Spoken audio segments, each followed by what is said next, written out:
neema ya ufalme wa mbinguni. Mvua ni baraka. Ninasema kwamba Mungu ananyeshea mvua wema na wabaya. Najua hata wabaya mvua inaonyesha kwenye mashamba. Mungu angekuwa na ubaguzi, yani wale wabaya watenda dhambi, mvua isingepita kwenye shamba lako. Ingeacha jinsi ulivyo, alafu ingepita kwa watu wengine wanaosimama na wanaempenda Mungu zaidi. Lakini Mungu wetu hayuko hivyo. Na siku ya leo tazungumza ujumbe unaosema mpende jirani yako, rafiki yako, ndugu yako, mpende. Leo tazungumza kwa habari ya upendo. Upendo ni tunda la Roho. Upendo unasababisha wewe uweze kupatana na ndugu zako, uweze kupatana na rafiki yako. Mwenye upendo hana majivuno. Mwenye upendo ana huruma. Mwenye upendo huwa anapata uchungu pale anapoona mwenzake anapita kwenye magumu. Yuko tayari kubeba gharama kwa sababu ya upendo. Asiyekuwa na upendo ana roho ya ukaidi ndani yake, ana roho ya uwaji ndani yake, ana roho ya chuki ndani yake. Asiyekuwa na upendo haoni thamani ya mtu mwingine, haoni thamani ya kuona mwingine kwamba anatakiwa kuishi, kwa sababu ndani yake hana upendo wa Kristo ulioko ndani yake. Ndio maana leo, jioni ya leo, tunaenda kuzungumza kwa habari ya upendo. Tumeagizwa, amri kuu tulio nayo wapendwa ni nini? Ni upendo.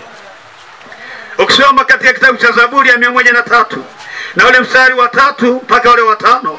Zaburi ya 103 mstari wa 3 mpaka ule wa 5. Neno la Mungu linasema kwamba akusamehe maovu yako yote, akuponya magonjwa yako yote, aukomboa uhai wako na kaburi, akutia taji ya fadhili na rehema, aushibisha mema uzee wako, ujana wako utarejeshwa kama tai. Neno la Mungu linasema kwamba tunapokuwa katika swala zima la kusamehe, hata kama kuna mtu alikukosea, uwe mwepesi wa kuachilia na kusamehe. Hata kama kuna mtu ulimbeba ndani ya moyo wako, uwe na sababu ya kumsamehe. Zaburi ya 103 ule mstari wa 3 mpaka ule wa 5. Biblia inatueleza namna ya kusamehe na kusahau. Watu leo hawana kusamehe kwa sababu ndani ya mioyo yao kuna vitu alivyovibeba. Alifanya muda fulani walipakosana na mtu, basi anatembea katika lile wingu na kutokusamehe mpaka leo. Na ukimwambia samehe, hayuko tayari kusamehe. Na ukimwambia samehe, hayuko tayari kuachilia habari ya msamaha ndani ya moyo wake. Mimi ninaona Biblia inasema kwamba Mungu anapoachilia msamaha ndani ya mtu, au mtu anapokuwa na msamaha kwa samehe wengine, asiobeba vitu, Biblia inasema kwamba atakuponya magonjwa yako yote. Kuna watu leo hawajapata uponyaji kwa kuumwa kwa sababu hajasamehe. Kuna mtu amembeba ndani ya moyo wake, ameubeba moyo wa mtu, anatembea na uchungu mwaka mzima. Biblia inasema kwamba namna akusamehe maovu yako yote, akuponya magonjwa yako yote. Kwa hiyo kuna wakati unapoingia kwenye toba na rehema, na unapoingia kwenye kusudi la Bwana, na Yesu anakuwa ni Bwana na Mwokozi kwenye maisha yako, na wakati huo sasa hujambeba mtu yoyote ndani ya moyo wako, Biblia inanieleza kwamba katika msamaha wako ulioweka, Bwana Yesu asifiwe, Bwana Yesu asifiwe, atakusamehe, atakusamehe, atakusamehe, atakusamehe na changamoto zako, atakusamehe na mapito ulio nayo, atakusamehe na shida ulizo nazo. Biblia inasema kwamba katika kusamehewa magonjwa yanaondoka, katika msamaha mauti inaondoka. Mahali ambapo umembeba mtu moyoni, unapomsamehe unaongeza wingi wa siku zako. Ile mauti iliyoanza kukaa ndani yako inaondoka, kwa sababu mtu unapombeba ndani ya moyo wako, magonjwa yanaanza kuingia ndani yako, magonjwa ya moyo. Maana ukimwona unasikia vibaya, ukimwona akikuona unajisikia vibaya, unana naye, natamani angekufa kabisa, asingekuwepo leo katika dunia hii. Kwa nini amekuwepo mpaka saa hii? Kwa nini anaishi maisha mpaka sasa? Lakini Biblia inasema kwamba akusamehe magonjwa yako yote, akuponya wewe na nini na kaburi katika kusamehe. Bwana Yesu asifiwe, wana wa Mungu. Bwana Yesu asifiwe, wana wa Mungu. Haleluya, kanisa la Bwana. Aukomboa hai wako na kaburi. Kumbe dhambi ya kutokusamehe inasababisha mauti. Dhambi ya kutokusamehe inasababisha mauti. Katika kusamehe, Biblia inasema kwamba mauti itaondoka. Aukomboa hai wako na kaburi. Maana hujambeba mtu moyoni mwako ukamwone mtu anaishi peaceful, hana wasiwasi, hana mashaka.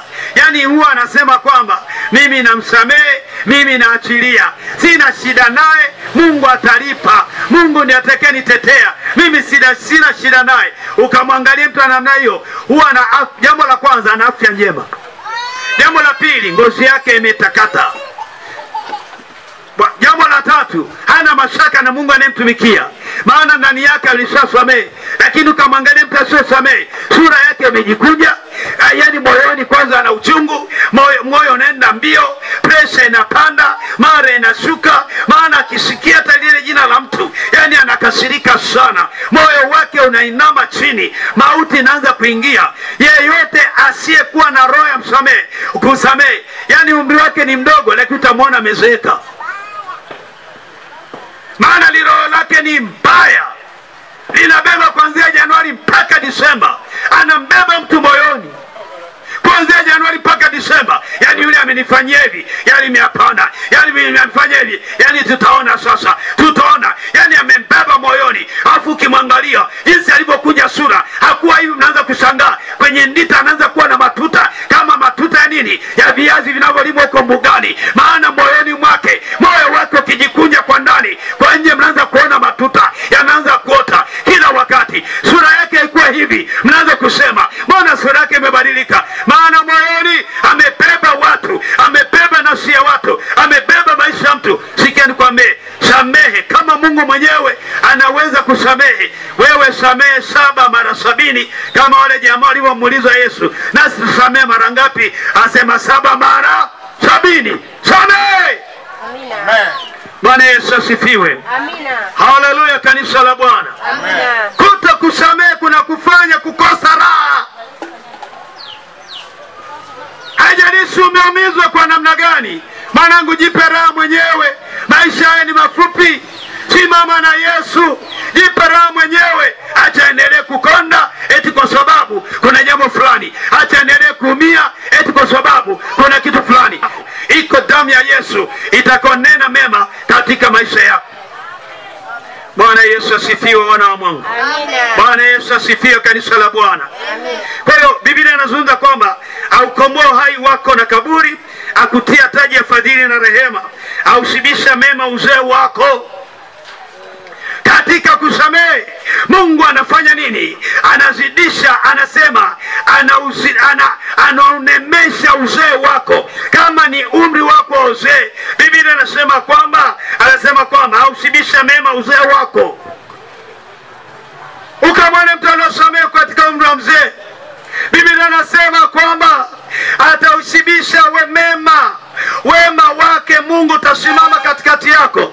Watakuwa na umri umeenda, lakini utaonekana kama mtu wa miaka mingapi? Miaka 30, miaka 40, wakati wana miaka 60, miaka 65. Maana Mungu ameweka nguvu ndani yako, ameweka afya ndani yako. Umri wako umesogea, lakini kwa sababu unanongwa na mtu, hujambeba mtu moyoni. Sikia nikwambie, kama hujambeba mtu moyoni, utakuwa na pressure.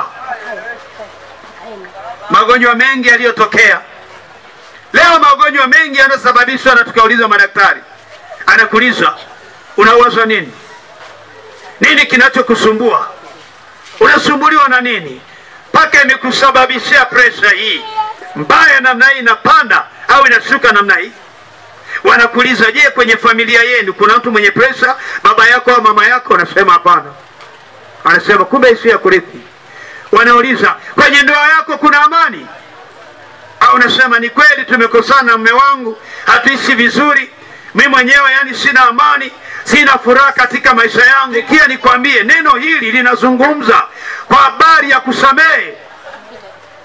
Mungu anasababisha miaka yako kuongezeka, miaka yako kuwa na amani, miaka yako itaendelea kubarikiwa katika swala zima la kusamehe. Bwana Yesu asifiwe. Bwana Yesu asifiwe. Haleluya, kanisa la Bwana. Kwa hiyo wangapi umewabeba watu ndani ya moyo wako? Nikasema daktari atauliza chanzo cha tatizo ni nini? Utasema yamkini ni ndoa, yawezekana ni watoto, yawezekana mambo yangu hayajaenda vizuri, uchumi. Kwa hiyo unakuta ile pressure inapanda, pressure inapanda. Nasema kumbe umesababishwa. Naambia mama, baba, hebu punguza mawazo kijana, punguza mawazo mama, punguza mawazo mama, baba, punguza mawazo yako. Haya ndio yanasababisha pressure ifanye nini? Ipande. Kwa sababu moyo hauwezi kubeba vitu. Moyo wa mwanadamu jinsi ulivyoumbwa hauwezi kubeba vitu vingi ndani ya moyo wake. Leo umekosewa na yule unalibeba, umekosewa na yule unakibeba, umekosewa na yule na mwaka jana unalibeba, moyo wako utashindwa kubeba. Ndio maana leo tumepata magonjwa ya moyo. Ndio leo watu wanateseka na shida mbalimbali. Ndio maana nataka nikwambie jioni ya leo, mwana wa Itagata, kwamba Mungu akusamehe maovu yako yote. Maovu yoyote yaliyoko kwenye familia. Kuna uovu wa matambiko na uganga na ushirikina. Kuna uovu wa kutegemea miungu mingine. Kuna uovu wa kutegemea madhabahu nyingine.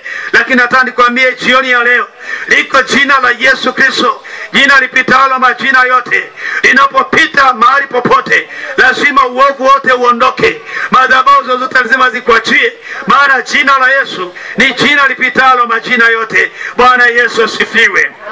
Bwana Yesu asifiwe. Haleluya, mwana wa Mungu. Kwa nimesema kuna faida za kusamehe. Faida za kusamehe, unaponywa magonjwa yako katika kusamehe. Yesu anakuponya katika maisha yako, anaponya afya yako. Bwana Yesu asifiwe. Haleluya, wana wa Mungu. Leo mahubiri haya tunapohubiri mahali hapa, yanaangaliwa Saudi Africa, wanaangalia watu wa DRC Congo, wanaangalia walioko Canada, wanatufuatilia, wanaendelea kufuatilia kwenye mtandao wa interneti. Unaweza kaandika Ararati Christ Ministry, ukatuona live moja kwa moja katika mahubiri haya yakiangaliwa mpaka maeneo mbalimbali ya ulimwengu huu. Leo dunia imekuwa ni kijiji katika eneo hili, na watu wanaposikia hizi habari njema, wengi wanafunguliwa na wanapata uponyaji. Nimesimama kwenye mvua na nyeshewa mvua, lakini sika na kwamba ninampenda Yesu kwa sababu ametupenda upeo. Bwana Yesu asifiwe. Haleluya, wana wa Mungu. Biblia inasema kwamba anaushibisha ujana wako na kurejesha kama tai. Pale unapokuwa na Yesu Kristo, anaurejesha ujana wako. Ni kijana ambayo unaishi maisha magumu, Mungu atafanya njia.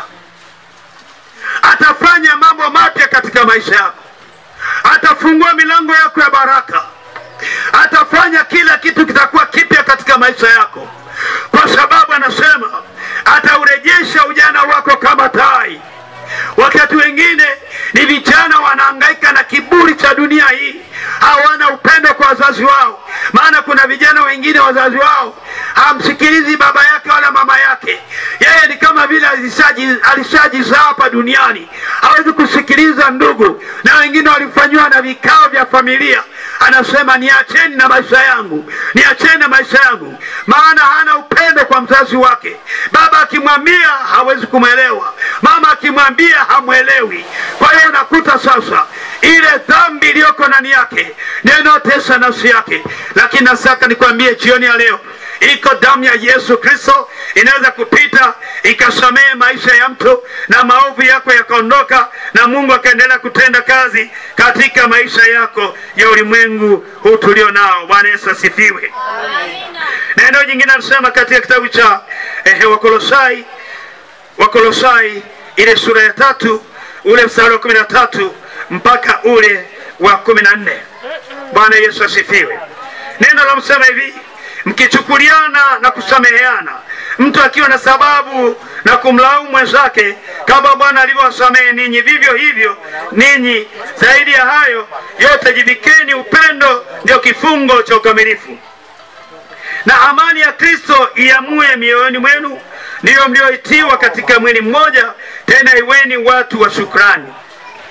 Neno la Kristo na likae kwa wingi ndani yenu katika hekima yote, mkifundishana na kuonyana kwa zaburi na nyimbo na tenzi rohoni, huku mkimwimbia Mungu kwa neema mioyoni mwenu. Anasema ule mstari wa 14, zaidi ya hayo yote jivikeni upendo, ndio kifungo cha ukamilifu. Upendo, upendo, upendo ndio kifungo cha ukamilifu. Anasema na amani ya Kristo iamue mioyoni mwenu, ndio hayo mlioitiwa. Biblia inazungumza kwa habari ya upendo. Bwana Yesu asifiwe. Anasema ule mstari wa 13, kienda pale ule mstari wa 12 tuanze. Wakolosai 3:12 mpaka pale 15.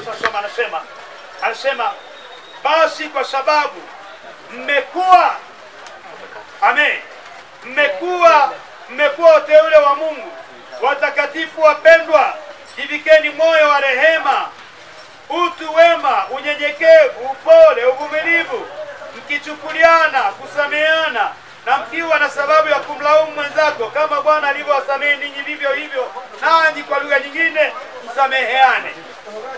Neno la Mungu linazungumza kwa habari ya kusamehe, linazungumza kwa habari ya mtu kuacha dhambi zake, linazungumza kwa habari ya toba, toba ya kweli, toba ya kweli, toba inakufanya kuweza kuona uzima wa milele. Nataka nikwambie siku ya leo, jioni ya leo, kama kuna mtu umembeba ndani ya moyo wako, wewe msamehe tu. Msamehe ndani ya moyo wako. Hata kama amekukosea, wewe msamehe. Ukisamehe utapungukiwa na jambo lolote. Ukisamehe Mungu atakurehemu. Usimbebe mtu moyoni, mwache. Kuna watu wana bahati mbaya, hawezaki kusamehe. Akimwona ni kama vile katonyeshwa jipu. Ni kama vile mtu kakanyaga kidonda, kinaanza maumivu tena pale pale, kidonda tena kipya. Bwana wa Mungu, kusamehe pia ni karama. Kusamehe pia ni gharama utakayotumia na kusema leo hii nimeamua kusamehe, nimeamua kuacha. Kwa hiyo Mungu, naomba tu nishike mkono, peke yangu sitaweza. Kuna wakati utaweza kusamehe, lakini mpaka umwambie Mungu, naomba nipe roho ya nini? Ya kusamehe. Roho ya kusamehe inasababisha Mungu aseme na wewe, Mungu aanze kuongea na wewe, Yesu aanze kusema na wewe, Yesu aanze kuongea na wewe, kwa sababu ndani yako kuna roho ya kusamehe. Yesu anaanza kusema na wewe kwamba umembeba mtu moyoni, uwe ni Mkristo, uwe ni mtu wa dini nyingine, kama hujasamehe, Biblia inasema kwamba tumeagizwa kusameheana. Wewe ni Mkristo, amebeba mtu moyoni, hapo unasema nenda mbinguni, hiyo itakuwa ni mbingu ya maboksi, sio Mungu aliye hai kabisa kabisa. Kama kuna mtu amembeba mtu moyoni, kuna hasara atakazozipata, kuna magonjwa yataingia, mtu huyu atazeeka kabla ya wakati. Mungu wake hata kama akimwomba anajifanya ameokoka, naomba, lakini Mungu atamshikia, atambia angalia, nenda katengeneze kwanza, katengeneze na mjomba wako, tengeneza na mama yako na baba yako, tengeneza na jirani yako na rafiki yako, tengeneza. Wewe nenda mwambie kwamba nisamehe. Kuna watu wanasema ngija ngija, jino jino. Amina. Anasalimiwa na mwangalie.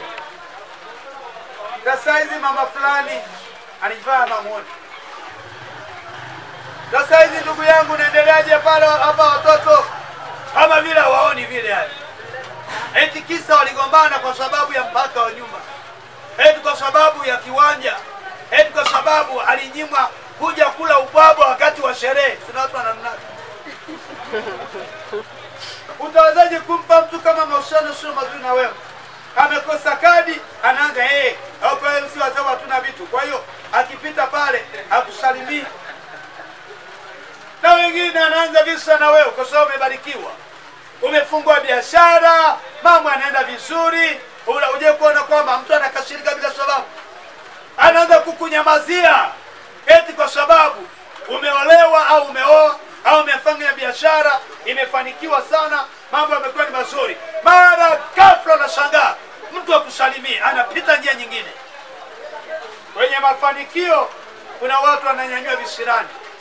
Kwenye mafanikio ya kwako leo kufanikiwa, kuna watu watasema imekuwaje amefanikiwa.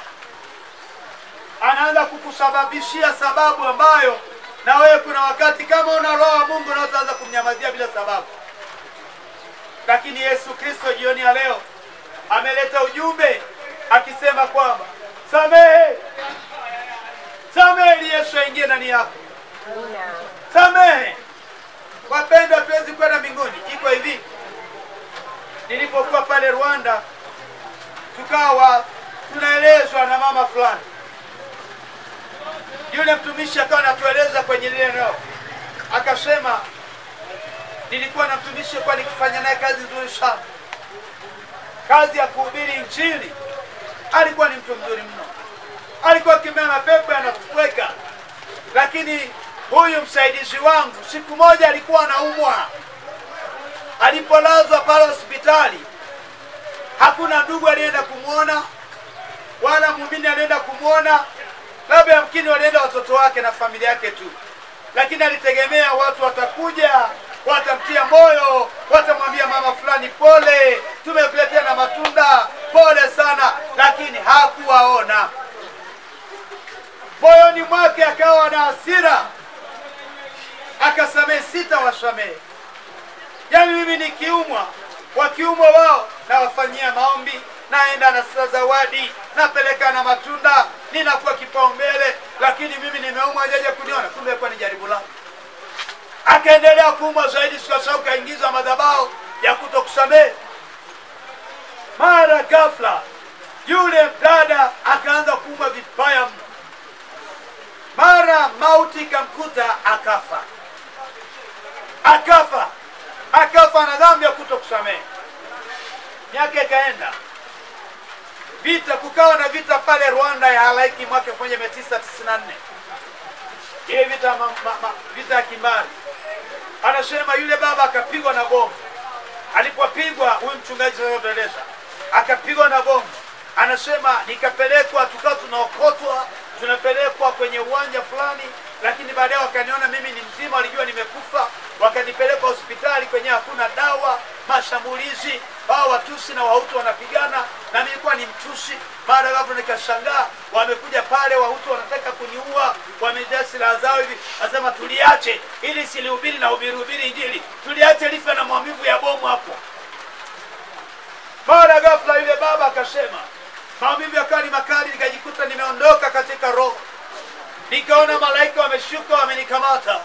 Tukaelekea huko mbinguni. Nikamwambia mwili wangu uko wapi? Akasema mwili wako uko pale. Akaangalia mwili wa binadamu jinsi alivyopigwa. Yaani mwili umeharibika vibaya sana. Anasema mbona nimekuwa na mwili mwingine? Akaambia wewe tumekwazima kwa muda tu kidogo. Twende mbinguni ukaone. Wamefika kule mbinguni, akaambia iangalie Rwanda. Ona Rwanda ilivyooza. Ona uchafu, ona uharibifu unaofanyika. Ona namna ambayo shetani ameshuka kwenye Rwanda. Ona watu wanavyocharangana na mapanga. Ona watu wanavyouana kule Rwanda. Anasema kwamba baada ya hapo akaonyeshwa, akaambiwa, akamuuliza Yesu, naomba nipeleke mahali ambapo mtumishi mwenzangu kwa kufanya kazi. Je, alishauona uzima wa milele? Akaambia okay, unataka kumwona fulani? Ndio, twende. Wakafika pale, akamwambia fulani yuko jehanamu ya moto. Akamwambia kwa nini ameenda kule wakati kwa mtumishi wangu? Anasema alikuwa ni mtumishi mzuri, alifanya kila kitu vizuri, alikuwa ni mwaminifu kwenye kazi yangu, lakini dhambi ya kutokusamehe, kuletewa matunda hospitali, hiyo ndio iliyompeleka kuzimu, jehanamu ya moto. Kitu kidogo tu amekosa mbingu. Kwa sababu kuna watu wajaye kumwona. Ili kuna watu wengine wao wasipoona akiuma kidogo, anatamani mtaa mzima wakampe pole. Wengine wataka kuja ni wachawi, wanakuongezea magonjwa. Kila mtu atakige nyumbani kwako ni salama. Pengine vigagura wanaja kukumalizia. Wasema hivi amepona kweli? Hivi kapona kweli? Tulituma makombora kapona kweli? Lakini udada alikuwa na kasirika sawa haja kumwona. Biblia inasema kwamba hakuweza kuona uzima wa milele, jehanamu ya moto ilimuhusu, akaambia ni kwa sababu ya kutokusamehe tu. Ndio Yesu anamwambia, yani kutokusamehe tu ndio imesababisha hivyo. Akaambiwa ni hicho tu cha kutokusamehe ndio kimesababisha, kimemposti akafika hapa kwenye jehanamu ya moto wa milele. Akamwambia Bwana ni kitu kidogo, sema mimi kwangu atakayeokoka, atakayevumilia mpaka mwisho ndiye atakaye okoka. Najua mtakatifu ni hilo tu, asema ni hilo tu, hakuna kingine. Akamwambia sunge Mungu, asema hakuna. Aliendelea kwa lumna kuwabeba moyoni mwake na kukusudia vibaya. Wapendwa wana wa Mungu, ninapozungumza habari ya kusamehe, samehe kweli. Haujui saa wala dakika atakapokuja mwana wa Mungu, hatujui dakika wala saa. Samehe na kusahau, samehe na kusahau. Amri kuu Mungu aliyotupa sisi ni upendo, ni upendo mkuu. Mungu akafanye makao mapya ndani yako. Kama kuna mtu umembeba ndani ya moyo wako, leo jifunze kumwachilia.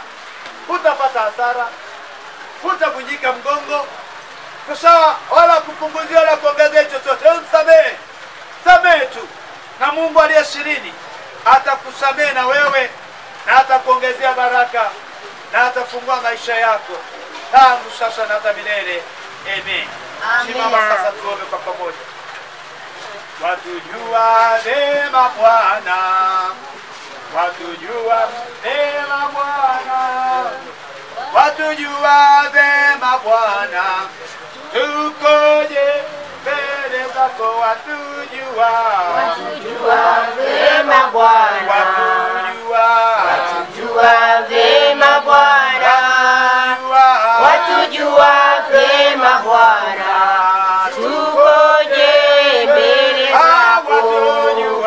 Watujua vema Bwana, watujua vema Bwana, watujua vema Bwana, tukoje mbele zako. Watujua vema Bwana, watujua vema Bwana, watujua vema Bwana, tukoje mbele zako. Watujua vema Bwana, watujua vema Bwana, watujua vema Bwana, tukoje mbele zako. Watujua, watujua vema Bwana, watujua vema Bwana, watujua vema Bwana, tukoje mbele zako. Hebu kwa maneno sema, Bwana Yesu, ninasogea mbele zako. Jioni ya leo Bwana, naomba unitakase, naomba unioshe kwa damu ya Kalvari. Nimembeba ndani ya moyo wangu, ninamsamehe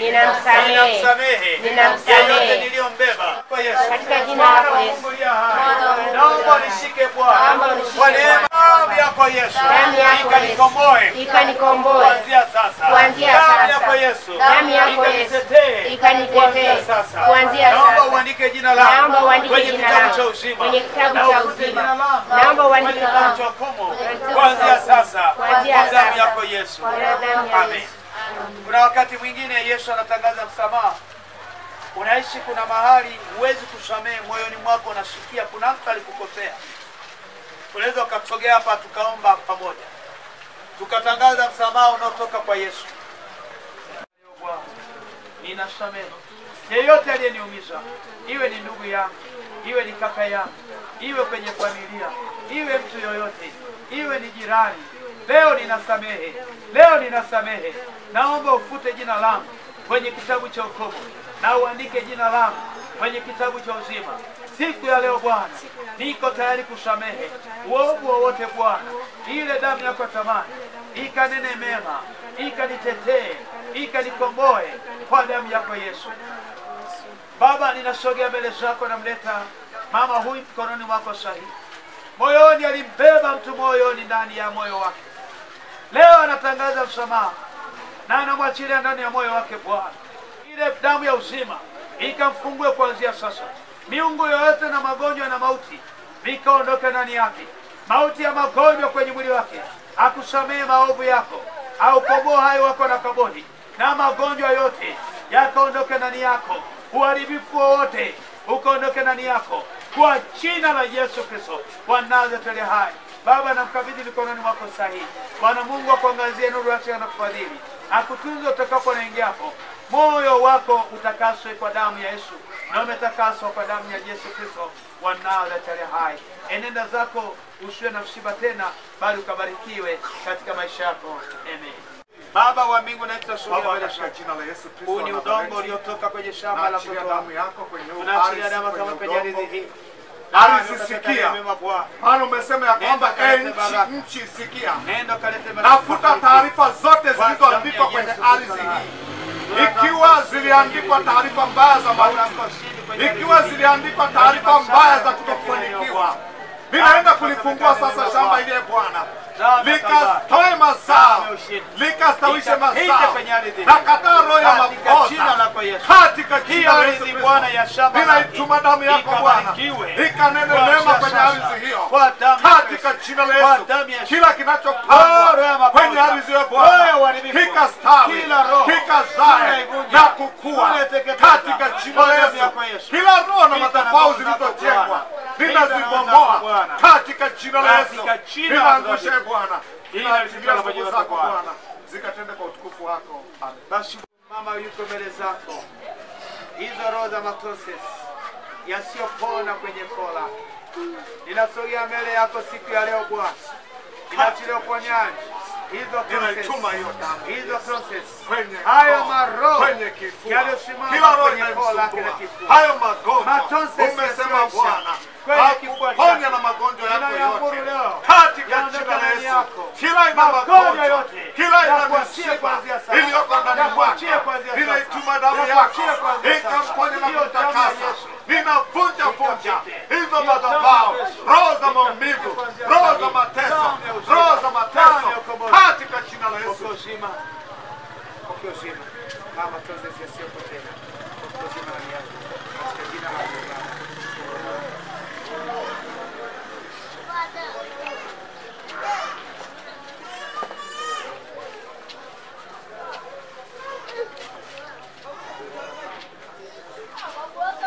Magonjwa yote answers, magonjwa ya tumbo, hiyo answers iko chini, iko chini kwa damu ya mwanakondoo, iko chini kwa damu ya Yeremia. Maanswers yaliyoko Yeremia 1:10 ninayakunja kwa damu ya thamani, ninachia kwa nyama. Magonjwa ya answers yaliyoko kwa mama huyu kwenye tumbo lako, ninayakunja ndani mwake, hayo magonjwa ninayakunja kwa damu ya mwanakondoo katika jina la Yesu. Ninamwayo mapando, ninamwayo mapando katika jina la Yesu. Akawe mzima tena, akaufurahi umoja wako, akale vyakula vyote katika jina la Yesu, katika jina la Yesu, katika jina la Yesu, katika jina la Yesu, katika jina la Yesu, katika jina la Yesu, katika jina la Yesu, katika vitu zako Bwana, katika Mungu wako Bwana, katika Mungu wako Bwana, Mungu wa neema, hakuna damu yako, damu yako itakuponya, damu yako itakuosha, damu yako itanene mema katika jina la Yesu Kristo. Baba